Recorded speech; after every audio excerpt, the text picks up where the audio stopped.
kita lagi. Yang tadi 70 tahun tak habis lagi, tuan-tuan, tambah pisau baru pula. Tak cukup dengan tu, kubur kita itu dibawa api daripada neraka, dipanggang kita atas bawah sampai ke hari kiamat. Allah, apa dekat anak kita, jangan tinggal sembahyang. Berapa ramai orang yang tinggal sembahyang? Anak-anak kita pernah kisah? Tak pernah kisah, tuan-tuan. Kita tak tahu kadang-kadang mereka tak sembahyang. Depan kita, depan abang kita sembahyang. Abang sembahyang dah, abang sembahyang dah. Padahal dia tipu kita, dia tak sembahyang. Pasal apa? Pasal dia takut dekat kita, dia tak takut dekat Allah. Kita tak didik anak kita untuk takut kepada Allah, bukan takut dekat kita. Anak perempuan kita balik dia motor duduk sampai kat depan, di sini dia selung, dia duduk. Sekali kita keluar, lucut dia duduk. Bawa dalam beg, balik sekolah, bawa dalam beg dia duduk. Pasal apa? Dia takut pakai tudung tu dekat pak dia, bukan takut dekat Allah. Didik anak untuk takut dekat pak, bukan takut dekat Allah. Bini kita dengar, oh hamba begini ah, tunggu siap pak hang balik lagi, dia balun hang pertama. Isteri kita ajak supaya anak kita takut dekat kita. Buat macam ni, Allah azab kamu, kata. Cerita dia tentang azab dan sebagainya. Didik anak akidah macam tu. Bila anak lahir ke dunia, tuan-tuan, benda pertama yang kita ajak dia apa? Ajak akidah. Bisik dekat dia, mak, mai panggil pak ni, dah lahir dah anak, alhamdulillah. Mai azan dekat telinga dia, Allahu Akbar, Allahu Akbar, azan dekat telinga anak. Apa tu kalimah akidah, kalimah tauhid. Abang kata tak ada Tuhan melainkan Allah, Allah Maha Besar. Abang hayya 'alas solah, jom pergi sembahyang. Oi, kecil besar ni suruh pergi sembahyang lah. Hayya 'alal falah, oh mailah menuju kejayaan. Walaupun kita perlu kepada akhirat, tapi dunia jangan tinggal. Apa dekat dia, bisik dekat telinga dia. Nyanyi dah menyanyi. Pak dia main lah ni apa anak dah beranak ni main azan. Dia kata saya azan tak kerti, menyanyi boleh. Oh menyanyi boleh. Cuba menyanyi tengok. Cuba. Keunggulan cinta dari sini. Bubuh bisik kat telinga budak tu. Kejam-kejam mati terus budak tu. Ada orang menyanyi. Hidup di dunia, nak hidup untuk Allah, suruh kalimah tauhid. Ajak anak untuk kenal Allah. Selepas dia besar, kita didik dia dengan kalimah, dengan tauhid kepada Allah, dengan kenal Allah, bukan takut kepada kita tapi takut kepada Allah. Hidup dia selamat.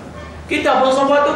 Pasal apa kita masih buat maksiat di belakang? Pasal apa kalau orang tak ada kita buat maksiat? Kita percaya Allah tapi kita tak kenal Allah, kita tak yakin dengan adanya Allah. Yakin ustaz, apa kata? Oh, jangan pertikaikan keimanan saya. Pasal apa hang buat maksiat? Kalau buat maksiat itu menunjukkan bahawa kamu masih belum yakin. Kamu masih belum yakin tentang azab yang akan kamu terima. Kamu masih belum yakin tentang himpitan kubur. Kamu masih belum yakin tentang gelapnya kubur, tak yakin. Sebab tu kita tak mampu untuk beramal. Orang yang mampu untuk beramal adalah orang-orang yang betul-betul yakin. Kemudian sampailah ke hari kiamat nanti, tuan-tuan, kita akan dibangkitkan. Nabi sallallahu alaihi wasallam orang pertama yang bangun. Malaikat Israfil tiup sangkakala yang pertama, hancur bumi. Kemudian Allah suruh malaikat Jibril, malaikat Israfil dan malaikat Israel pergi cari kubur Nabi Muhammad sallallahu alaihi wasallam. Mereka pun pergi cari kubur, tanya bumi, wahai bumi, di manakah kubur Muhammad sallallahu alaihi wasallam? Bumi kata, wahai Jibril, tak nampakkah kamu, kami ni dah tak ada apa dah. Bukit tak ada, pokok tak ada, bangunan tak ada, aku tak tahu di mana kubur Muhammad sallallahu alaihi wasallam. Kemudian malaikat Israfil lalu berkata, wahai jiwa yang tenang, bangunlah. Kemudian tuan-tuan, terbongkarlah kubur, keluarlah satu cahaya seperti tiang terus ke langit, dan keluarlah manusia yang paling mulia di sisi Allah, Nabi Muhammad sallallahu alaihi wasallam. Bangun, buang habuk di atas kepala, buang habuk di janggut dia. Bertanya kepada Jibril, wahai Jibril, hari apakah ni? Jibril kata, hari ni hari kiamat ya Rasulullah, hari akan dihimpunkan manusia. Ada yang masuk syurga, ada yang masuk neraka. Nabi SAW menangis. Dia hari itu tangisan Nabi yang pertama. Kemudian dipendekkan cerita, Nabi SAW dibawa. Nabi bertanya kepada malaikat Jibril, apakah kemuliaan aku pada hari ini? Di manakah perjanjian kamu, wahai Jibril?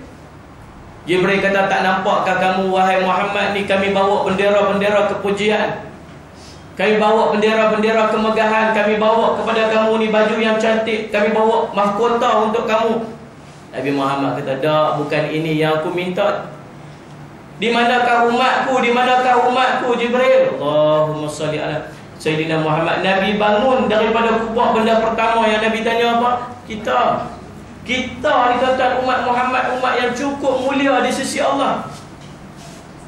Kita selesai masuk syurga, barulah umat lain masuk syurga. Nak apa kata mulianya kita ni di sisi Allah? Nabi SAW tak tanya anak dia, tak tanya isteri dia, tak tanya keluarga dia, tanya kita, umatku mana? Dalam perjalanan nak pergi tempat berhimpun itu, jumpa kelompok-kelompok manusia yang dah bangun. Diarahkan oleh Allah kepada malaikat Israfil untuk tiup sangka, untuk panggil manusia, untuk hidupkan manusia. Wahai sekalian manusia yang berada di perut bumi, yang berada di dalam perut binatang buas, yang berada di perut ikan, bangun. Kamu, kata malaikat Israfil, turun air hujan seperti mana pekat air mani lelaki. Turun tuan-tuan, akhirnya kita yang hanya tinggal tulang sulbi itu tumbuh urat, tumbuh daging, tumbuh tulang, tumbuh jadi manusia, jadi jasad tanpa roh. Malaikat Israfil tiup sangkakala yang kedua, keluar roh daripada trompet dia tu, roh kita yang bersusul di dalam trompet keluar, tuan-tuan, pergi cari balik seperti mana belalang berterbangan, pergi cari balik roh jasad kita duduk mana, masuk balik, kita bangun sebagai manusia sekarang. Dr. Harudin cerita yang mensyarahkan peristiwa ini, dia kata apa? Kita akan bangkit seperti mana kita sekarang ni, dalam keadaan roh dan jasad macam mana kita ni. Kita akan lapar yang teramat sangat sebab tak ada benda makan. Kita akan dahaga yang teramat sangat sebab tak ada benda nak minum. Duduk dalam jangka masa yang begitu lama, tak tahu bila sampai ada di kalangan orang masyarakat minta kepada Allah, "Ya Allah, masuk aku neraka teruslah, tak apa, aku tak sanggup dah duduk terseksa macam ni berapa lama menunggu ratus-ratus ribu-ribu tahun." Kan kita nak makan, baju pun tak nak pakai. Dalam jam bulat kita. Nabi SAW melintas satu puak, tanya Jibril, "Jibril, ini umatku ke? Umatku ke?" Jibril kata, "Bukan." Lalu lagi, "Ini umatku ke?" "Bukan." "Ini umatku?" "Bukan." "Mana umatku Jibril? Mana umatku?" "Umat kamu lambat, umat kamu berdosa banyak, bawa dosa, tanggung dosa-dosa mereka. Umat kamu lemah, perjalanan mereka lambat." Tuan-tuan, kita kerdil-kerdil, kecil-kecil, tanggung dosa pula.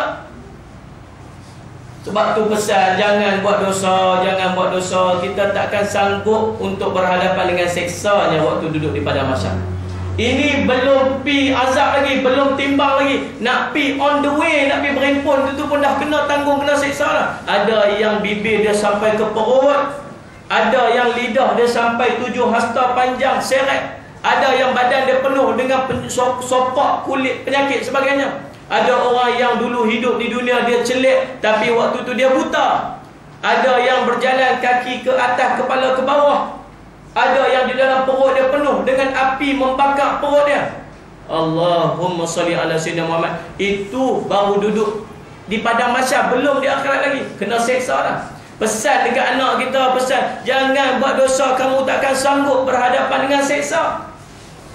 Tuan-tuan, Allah sekalian, kita tak tahu nak pergi mana, kelang kabut, letih waktu tu pergi cari Nabi-Nabi, minta tolong. Jumpa Nabi Adam, "Wahai Nabi Adam, tolong kami ni, kami seksa sangat ni, korang-korang minta tolong bagi kami pi." Tang timbang tu pun dah jadi dah. Balik Nabi Adam kata, "Tak boleh, aku tak boleh tolong." Pasal apa? Pasal dulu aku pernah engkar perintah Allah. Pergi cari Nabi lain. Kita pun pergi cari pula, pergi jumpa dengan Nabi Ibrahim alaihissalam. Minta kepada Nabi Ibrahim, "Wahai Nabi Ibrahim, tolong kami ni susah." Nabi Ibrahim kata apa? "Aku tak boleh tolong, dulu waktu di dunia aku pernah bohong 3 kali." Nabi Ibrahim hidup di dunia 400 tahun, bohong berapa kali? 3 kali. Kita 3 hari bohong 400 kali. Terbalik. Tak main mengaji ni bohong lah. Tak main mengaji. Pasal apa? Tak nampak malam mengaji. Adik-beradik main rumah, bohong dah satu. Adik-beradik main mana tu? Adik-beradik Kuala Lumpur, bohong doang. Adik-beradik hang kan, beradik bini hang. Adik-beradik aku 3 dah bohong. Fikir tak main mengaji sekali, ya Allah. Tu dia duduk situ kan, dia balik lah.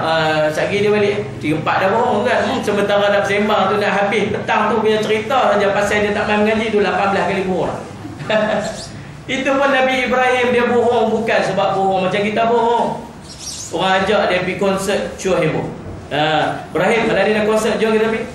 Tak boleh pergi, dia kata aku sakit. Sakit apa? Sakit taun. Tu dia taun tu. Dengar taun tu pekat tak mau tinggal dia tu.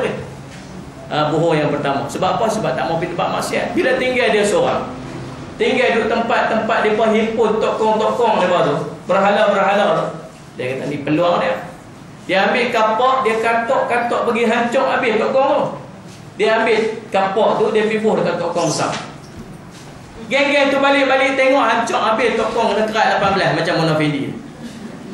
Dia kata ni tak ada kerja lain, ni mesti Ibrahim yang kerja. Tengok Nabi Ibrahim duduk kat situ relax. Dia kata, ni hang punya kerja ni. Dia kata, jangan tuduh.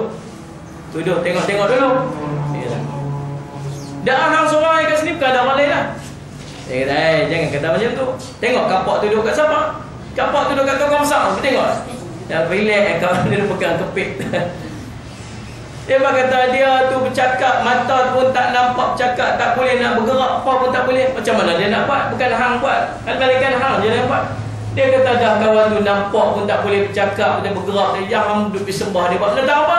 Boleh kata. Dan tak sekalian. Akhirnya dah patah hujah, tak boleh nak apa. Tangkap Nabi Ibrahim, dibakar dia. Impun kayu api sampai sebulan. Bergunung dia, letak Nabi Ibrahim dekat situ. Itu dah habis terbakar kayu sebagainya. Tengok Nabi Ibrahim relax kan tu, minum kopi radik, tak apa kan. Kopi radik tu saya tambah aja. Waktu tu kopi radik tak ada lagi. Duduk dekat situ tak apa pun. Akhirnya tak boleh. Dah habis idea dapat macam mana, terus buang daerah. Buang daerah tu sampai ke satu tempat, tuan-tuan. Tempat tu raja dia jenis suka ambil bini orang. Sampai dekat immigration, tak pasport immigration tanya dia, ni lelaki ke, ni bini ke, adik? Ni bini ke siapa? Dia kata ni adik saya. Dia tipu yang ketiga. Dan dia untuk menyelamatkan isteri dia. Yang tadi untuk menyelamatkan akidah, yang sebelum tu untuk tak mau pergi tempat maksiat. Tipu tu pun tipu benda baik pun malu dengan Allah. Kita ni tipu, Allahu Akbar, bangkit-bangkit pagi menipu lah. Tipu laki tipu bini. Ikut dan ya tuan-tuan, tipu anak sebagainya. Malu dengan Allah. Kemudian tak boleh juga Nabi Ibrahim tolong pergi jumpa Nabi Musa tak boleh tolong pergi jumpa Nabi Isa pun tak boleh tolong. Sampai ke satu tempat, jumpa Maryam bersama dengan wanita-wanita syurga. Maryam ada situ, Khadijah ada dekat situ, Fatimah ada dekat situ, Asyah isteri Fir'aun pun ada dekat situ. Maryam tengok kita berkelang kabut, tak tahu nak buat apa. Kemudian dia kata, wahai Muhammad, tengok ni umat kamu ni sesat ni, cari apa Nabi dia pun tak berjumpa. Nabi Muhammad waktu tu duduk di atas mimbar dia yang Allah buat daripada cahaya, yang paling cantik mimbar di padang mahsyar, duduk dekat dengan arasy Allah. Nabi Muhammad kata apa? Mai sini, umatku mai sini. Walaupun aku tak pernah tengok kamu, tetapi aku tak pernah lupa kepada kamu. Mai dekat aku, mai. Kita pun terulah pergi jumpa Nabi Muhammad sallallahu alaihi wasallam. Waktu syurga, waktu neraka, Allah suruh bangkit. Suruh malaikat Jibril pi panggil neraka mai. Jibril pun pergi jumpa malaikat Malik. Wahai Malik, gerak neraka sekarang. Malik kata, ni hari apa hari ni Jibril? Hari ni hari kiamat. Neraka bangun, neraka kata apa? Umat Muhammad itu kecil, umat Muhammad itu lemah, dia pun takkan sanggup duduk di dalam azab aku. Jibril kata, aku tak tahu nak buat apa, aku tak tahu. Pi saja dekat Allah, Allah panggil. Pi neraka depan Allah. Neraka bangun, neraka bangun. Nampak azab api, nampak azab neraka. Semua orang teriak. Kita menangis sebab nampak azab. Menangis, kata Nabi SAW, menangis habis air mata, keluar darah, takut kepada neraka. Bukan setakat kita takut, Nabi-Nabi pun pi pegang arasy Allah. Nabi Ibrahim pegang arasy Allah. Ya Allah, selamatkan aku daripada neraka, ya Allah. Nabi Ibrahim. Nabi Musa naik pegang arasy Allah, pegang asap yang naik ke arasy Allah, pegang. Ya Rasul, ya Allah, tolong aku, jangan bagi aku masuk neraka, jauhkan aku daripada neraka. Nabi Isa pun naik pegang. Nabi Muhammad pun naik pegang aras Allah. Dia kata apa? Ya Allah, selamat, aku tak minta apa hari ini, ya Allah, selamatkanlah umat aku daripada neraka. Allah, tu Nabi kita, Nabi Muhammad SAW. Kita tak kenal Nabi kita, macam mana nak kasih? Tuan-tuan, selayaknya Nabi tu yang nak tolong kita dekat mahsyar nanti, tuan-tuan, kita kasih dia. Pasal apa? Pasal dia nak tolong kita dekat mahsyar. Nabi sebut, la yu'minu ahadukum hatta akuna ahabba ilaihi min walidihi wa waladihi wa nasi ajma'in. Nabi kata tak beriman seseorang daripada kamu sehingga aku, dia kata Nabi, lebih dia kasih, lebih daripada mak bapak dia, lebih dia kasih daripada anak-anak dia, lebih daripada dia kasih, lebih daripada seluruh manusia yang ada di muka bumi. Kalau dia lebih kasih depa tu lebih daripada aku, tak beriman. Oi tuan-tuan, ini isu iman ni. Ni bab iman ni, jangan main-main. Kita kasih kepada mak kita, dia yang melahirkan kita, duduk dengan kita daripada kecil, kita nampak dia, dia peduli kita, jaga kita daripada kecil, mestilah kita kasih dekat dia. Anak kita, kita yang melahirkan dia, oh bukan senang oh nak lahir anak, kan? Mengandung 9 bulan, oh pun seksa dah. Seksa dengan laki-laki, tak boleh tidur sekali, gerak tengah malam. Ada orang kejang-kejang ikut kita tengah malam. Bukan zakat dia, kita pun seksa sekali. Beranak setengah mati, tuan-tuan, belah daripada kecil, bagi susu sebagainya, mesti anak kita kasih. Ada seorang sahabat di hospital, anak dia hilang, umur 16 tahun, anak perempuan. Dia suruh buat announcement hari ni. Saya patutnya dia main hantar dekat saya tu, dia punya apa, surat, dia punya kereta akhbar. Hilang dah berapa hari dah seminggu dah apa. Jangan main-main tuan-tuan sekalian. Anak kasih sungguh, sayang sungguh. Biar kita sanggup berkorban nyawa untuk anak kita, betul? Anak kita sakit, kata ni buah pinggang dia rosak, mak dia main, dia offer ambil lah buah pinggang saya, janji anak saya selamat. Sebab apa? Sayang kepada anak. Tuan-tuan sekalian, Nabi kata kamu sayang kepada anak kamu lebih daripada kamu sayang aku, kamu tak beriman. Nak sayang macam mana tuan-tuan? Tak kenal. Mak kita duduk dengan kita, kita kenal dia, kita tahu apa dia suka, apa dia tak suka, kita buat benda yang dia suka. Anak kita, kita tahu apa dia suka, apa dia suka, kita cuba nak suit apa yang dia nak. Nabi SAW tak pernah duduk dengan kita, tak pernah tengok wajah dia, macam mana kita nak kasih kepada dia. Ulama kata, Dr. Mustafa Bura dalam kitab Al-Wafi, dia kata apa? Selepas Nabi wafat, cara kita nak kenal Nabi, kita selalu duk cerita tentang sejarah kelahiran Nabi, cerita tentang sirah Nabi, cerita tentang keluarga Nabi, barulah timbul rasa cinta kepada Nabi SAW. Tapi dalam hadis itu Nabi tak sebut min apa? Azwaji. Pasangan-pasangan hidup kamu dah. Nabi sebut mak bapak, sebut anak-anak, sebut manusia seluruh. Dia tak kata pun isteri kamu. Sayang isteri ni sat dah. Waktu menikah tu, syok lah tuan-tuan. Dan sebulan, mula-mula sayang. Lepas tu luruh huruf S tinggal ayang. Lepas tu luruh pula huruf A tu tinggal yang. Lama-lama luruh huruf Y tu tinggal mak hang yang bunyi pun. Dulu waktu menikah naik motor tuan-tuan, naik motor dua-dua duduk dalam raga. Belakang tu tak ada orang duduk. Nak apa pegang empat-empat, nak pegang empat. Duduk dalam raga dua-dua orang. Waktu baru menikah, lama-lama tua-tua pergi market tu tuan-tuan, kira rasa tekan tu, rasa macam orang duduk tu, tahu dah kita masuk, duduk. Pergi jalan terus, duduk atas tu lampu belakang. Duduk atas lampu belakang. Satu hari bini dah tekan-tekan, rasa naik dah kot balik. Sampai rumah balik, tak ada. Kawan tu tak ada nak naik pun baru tekan kiri tu, pada berjalan dah. Dah lama dah bagus dah. Dia tengok cerita kus-kus hotel dua-dua orang kan. Sedih ni teriak ni waktu Salman Khan nak kahwin dengan Kajol. Waktu Salman Khan nak kahwin dengan Kajol itu, Shah Rukh Khan dah nak berjalan pergi, waktu Shah Rukh Khan teriak. Kita pun teriak sekali. Allah, 18 kali tengok kus-kus hotel kan, kita tahu. Dengan tu lelaki sekali pun tengok. Tak semayang zuhur hari tu, semayang lambat. Tengok kus-kus hotel, teriak. Lepas tu habis tengok cerita kus-kus hotel tu, isteri suami dia tanya lah dekat isteri dia, yang Pah, abang nak tanya Pah ni, kalau abang mati, Pah nak nikah lain tak? Abang Pah ni setia lah. Ni baru tengok cerita kus-kus hotel. Pah ni setia, Pah tak kahwin dengan orang lain dah. kalau abang mati, Pah akan duduk dengan adik perempuan Pah. Oh, dia kata. Abang pula macam mana abang? Kalau Pah mati, abang nak kahwin lain lah. Dia kata, abang pun sama dengan Pah lah. Kalau Pah mati, abang pun akan duduk dengan adik perempuan Pah.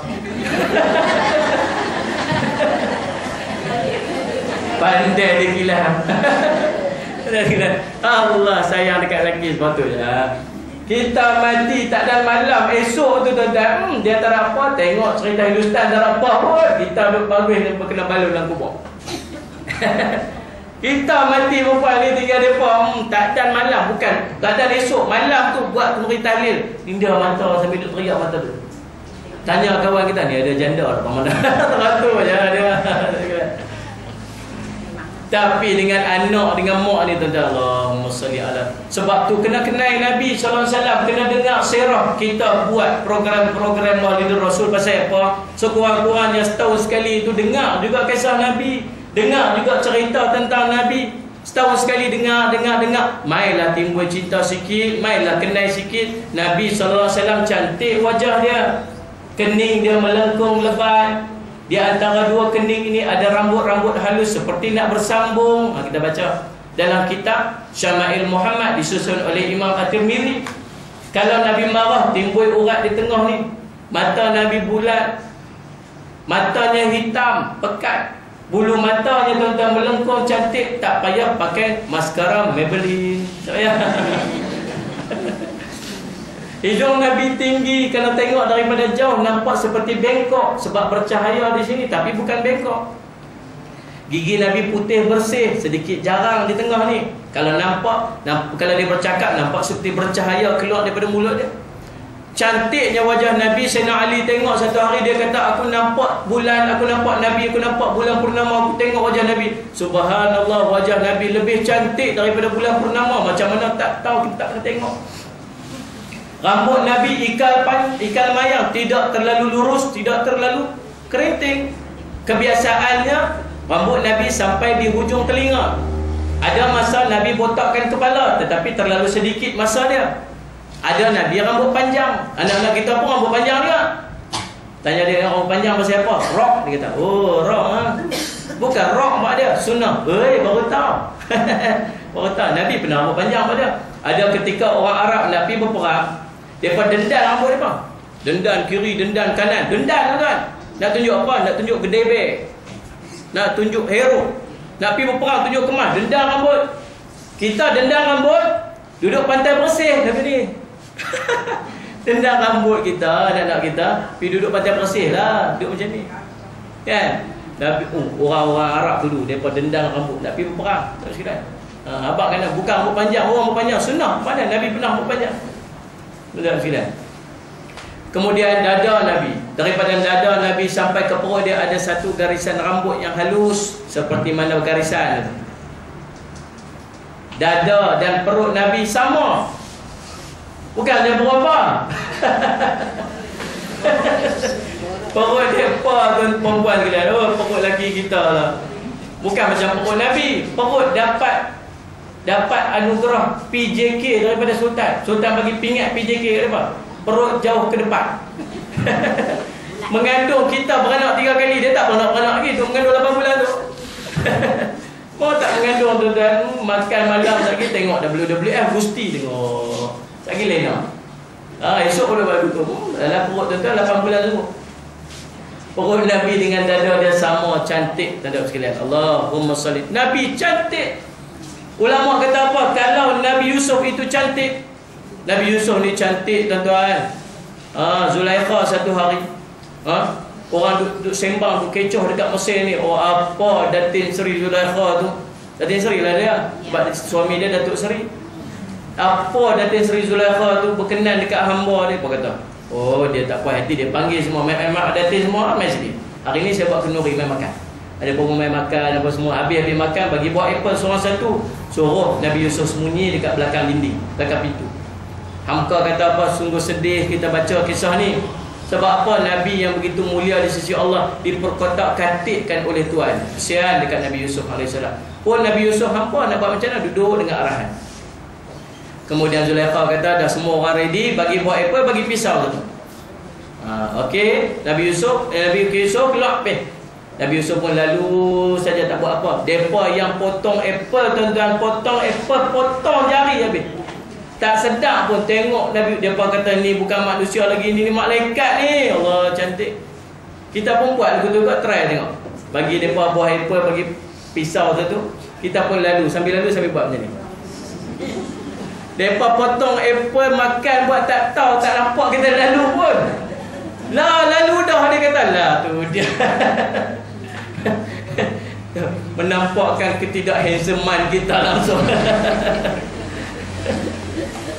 Nabi Yusuf tu cantik, tuan-tuan. Tetapi Nabi Muhammad sallallahu alaihi wasallam kata ulama lebih cantik daripada Nabi Yusuf. Allahumma salli. Nabi yang kita kasih, yang akan kita bertemu dengan dia, tapi tak kenal nampak macam mana, tak pernah tahu wajah Nabi. Dia bercinta ni punya lama dah. Ada jenis hantar surat pimai, tak pernah tengok pun wajah kekasih dia macam mana. Dah 8 bulan duk hantar pimai surat, mintalah wahai kekasihku, hantarlah gambar aku nak tengok. Dulu ada penpal dulu. Dapat nombor telefon kat majalah tu, hantarlah surat pimai kan.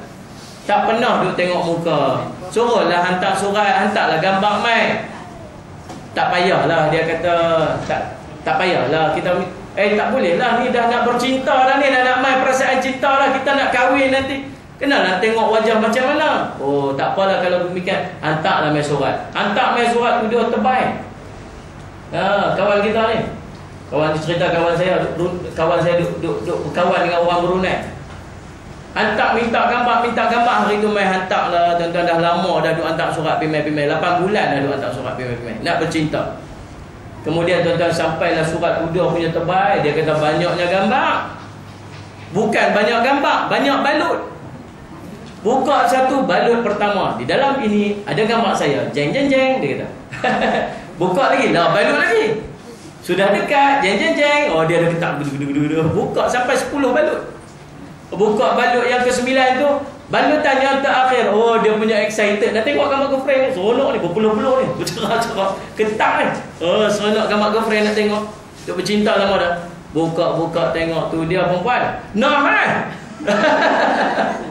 dia tu ingat macam tu. Tengok macam tu. XXL. Berapa kali X orang tak tahu lah, baru jumpa L. Dia kata ini bukan betis bunting padi dah, ini betis mesin padi. Dia kata. Itulah surat terakhir yang dia hantar. Lepas tu tak hantar lah. Tak bercinta. Nak bercinta macam mana tak kenal. Demikianlah kita dengan Rasulullah SAW. Tak pernah berjumpa, tak pernah tengok. Macam mana nak timbul cinta lebih daripada mak kita, sedangkan mak kita pernah tengok. Nabi tak pernah tengok, tuan-tuan sekalian. Ulama kata nak kenal Nabi, dengarlah sirah, dengar cerita tentang Nabi, dengarlah apa yang Nabi akan tolong kita lepas kita mati. Dekat mana, bagaimana keadaan Nabi waktu di mahsyar nanti, yang sibuk pimai melintas di tiang sirat. Kita nak lintas tiang sirat, jatuh, ada yang jatuh kat sini, ada jatuh kat depan Nabi, pi sana, pi sambut orang nak jatuh sana, beralih belakang tengok ada nak jatuh belakang pula, patah balik, pi sambut di belakang pula. Allah, Nabi tak berhenti pimai atas tiang sirat, diceritakan di dalam hadis Nabi SAW. Tuan-tuan sekalian, Nabi yang perlu kita kasih. Sebab tu tuan-tuan, kita buat program Maulid Rasul ni kurang-kurang apa? Kurang-kurang tiap minggu, tiap tahun kita dengar tentang Nabi. Dengar. Kalau tak ada cerita Maulid Rasul ni tuan-tuan, pakai tak dengar dah cerita Nabi. Macam mana nak kasih kepada Nabi? Macam mana nak kenal Nabi? Macam mana nak minta tolong Nabi SAW di mahsyar nanti, sedangkan Nabi pun kita tak kenal. Apatah lagi kita tak suka beramal dengan sunnah Nabi SAW. Nak pergi minta tolong dia, macam mana lah waktu tu tuan-tuan sekalian. Saya rasa cukuplah sekadar tu untuk hari ini tuan-tuan. Geletak lama-lama pun cemoy. Dan kita akan berjumpa pada minggu kedua yang akan datang. Tuan-tuan sekalian, saya buat madrasah di Perlis. Jadi sekarang ni fasa kedua tu dah pun saya selesaikan. Dia tambah ruangan belakang sebab tak cukup. Pelajar ada lebih kurang 53 orang. Sekarang ni saya cuma buat pengajian itu di dalam surau, dalam kawasan surau. Pun dah 50 orang, jadi dah tak muat dah surau tu. Sekarang ni depa tumpang di rumah mak saya di sebelah surau tu. Jadi 4 kelas, 2 kelas dalam surau, 2 kelas di dalam rumah mak. Jadi kurang selesa. Bila saya buat program-program yang sekolah saya ni daripada orang budak paling kecil sampailah orang paling tua. Ada kuliah-kuliah kita buat, kuliah subuh, kuliah maghrib, kuliah pengajian sebagainya. Untuk pelajar-pelajar dia lebih kepada tahfiz kita panggil. Baca Al-Quran dengan hafazan, dengan berdoa dan sebagainya. Allahumma salli ala Muhammad. Lah ni kita mesyuarat baru ni dah tak boleh nak buat apa, dah tak boleh nak accommodate. Untuk tahun depan, persediaan tahun depan mungkin lebih ramai lagi yang akan minta. Jadi suju-suju baru ni nak buat bangunan tambahan di atas. Bangunan bawah tu kita kekalkan, kita akan buat bangunan atas untuk buat kelas. Jadi tuan-tuan yang ada sedikit lebih-lebih yang rasa nak buat wakaf, boleh bagi dekat saya lah. Boleh, insyaAllah. Moga-moga dia jadi manfaat selepas kita mati. Selagi madrasah itu digunakan, pahala akan mengalir dekat kita. Dan yang paling penting, al-ilmu yang fa'ubih. Anak-anak yang kita lahirkan daripada madrasah tu, dia jadi seorang ulama ke, dia jadi guru ke, dia ustaz ke, pahala yang dia ajak tu terus sampailah ke hari kiamat, mengalir untuk tolong kita di dalam kubur tu. Itulah sikit amalan yang kita boleh buat. Amalan kita ni lekeh, kita pun tahu. Nak tumpang-tumpang amalan lebih-lebih sedikit. Kalau ada lebih, boleh bagi dekat saya, insyaAllah. Moga dia manfaat. Pun begitu, kalau ada orang yang nak buat zakat pun boleh kita terima, sebab nak bayar guru-guru, gaji guru dan sebagainya. Mungkin ada lepas ni pelajar-pelajar yang kita tengok yang tak mampu untuk bayar, kita akan sara dia guna duit zakat dan sekalian.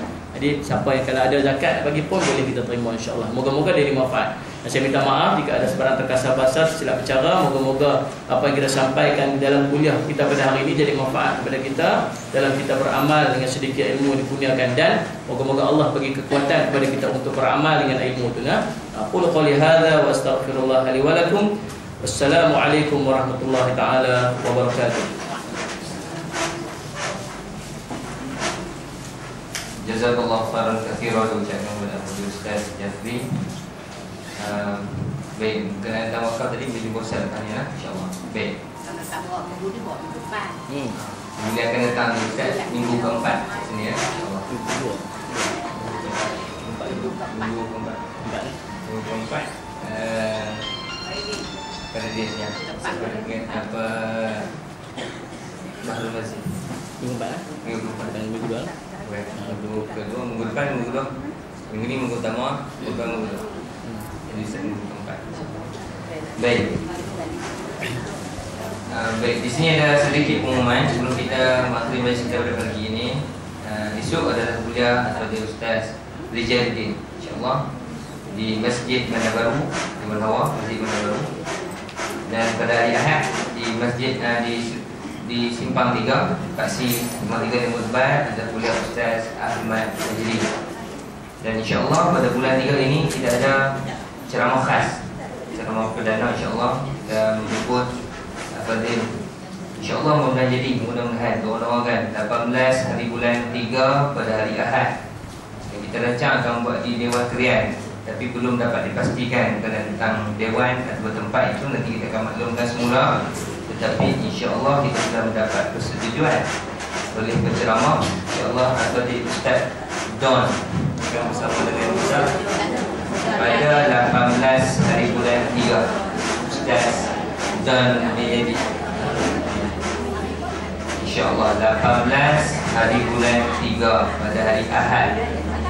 Dan tempat tak confirm lagi, tapi Al-Fadil Ustaz telah pun memberi persetujuan dengan kita untuk hadir memberikan sedikit taujihat kepada kita semua, InsyaAllah 18 hari bulan 3 pada hari Ahad. Nanti iklan kita akan edarkan dan akan naik banner dan iklan, InsyaAllah. Cuma ini sekadar maklumat awal. Mudah-mudahan tak ada masalah, InsyaAllah. 23 Dan 23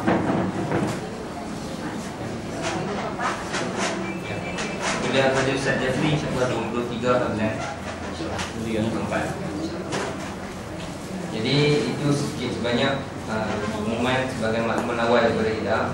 Dan kita masih mengharapkan ada satu lagi program yang besar, iaitu kedatangan Habib Umar, ulama keturunan Rasulullah, hujung bulan 4. Jadi kita pun masih sama lagi, kita akan buat walaupun insyaAllah akan dilakukan juga insyaAllah program lantunan mahabbah. Kalau tidak Habib Umar, insyaAllah Syekh Nuruddin Al-Banjari. InsyaAllah itu program yang akan datang lah. Tapi program yang terdekat InsyaAllah 18 tanggal 3 InsyaAllah Al-Fadhil Ustaz Tuan akan turun bersama-sama kita di sebelah sini ya. Tempat tak pasti lagi, tapi tarikhnya dah pasti InsyaAllah 18 dan 3. Kita rancang nak buat di Dewan Teriak, tapi tak dapat confirm lagi tempat. Jadi kita akan maklum dari masa ke semasa InsyaAllah. Jadi saya tunggu seteruskan dong. Al-Fatihah.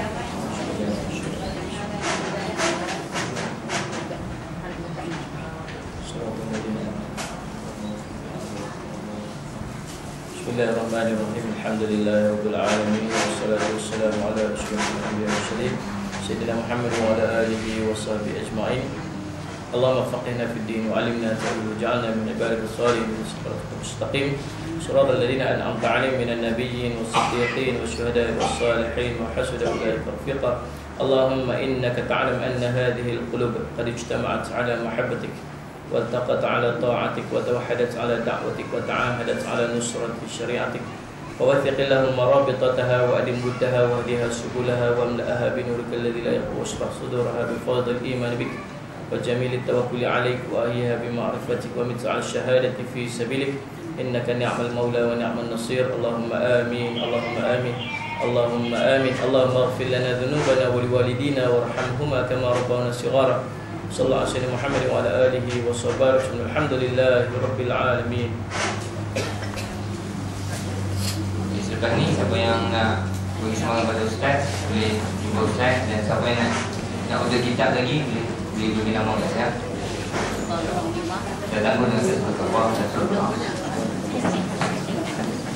Saya tengok yang ada sana. Ayo, apa nak saya bagi dia?